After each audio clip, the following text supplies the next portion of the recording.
लोकसभा निवडणुकीच्या तारखा जाहीर झाल्यानंतर सर्वच पक्षांकडून निवडणुकींची जोरदार तयारी केली जात आहे.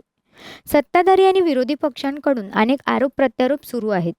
अशातच खासदार नवनीत राणा यांचे जात प्रमाणपत्राचा निकाल येण्याआधी भाजपचा प्लॅन बी तयार करण्यात आला आहे. त्यामुळे आता अमरावतीमधून भाजपकडून नव्या उमेदवाराची चाचपणी सुरू आहे. आचारसंहिता लागण्याआधी खासदार नवनीत राणा यांच्या जात प्रमाणपत्राचा निकाल येणार आहे.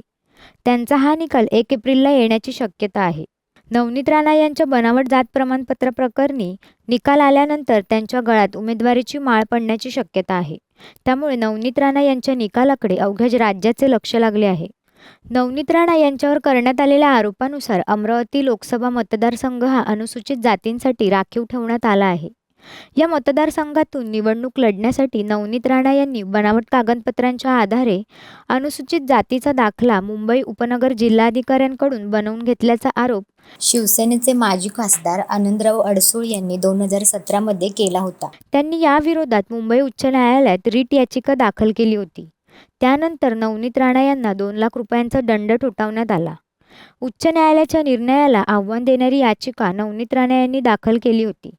त्यामुळे उच्च न्यायालयाच्या निर्णयाला सर्वोच्च न्यायालयाने स्थगिती दिली. मात्र आता 1 एप्रिलला नवनीत राणा यांच्या जात प्रमाणपत्राचा निकाल येणार आहे.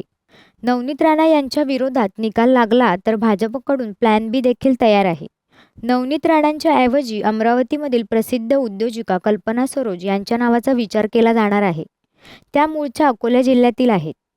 तसेच कीर्ती गवाई आणि माजी IAS अधिकाऱ्यांच्या नावाचा देखील विचार केला जाणार आहे.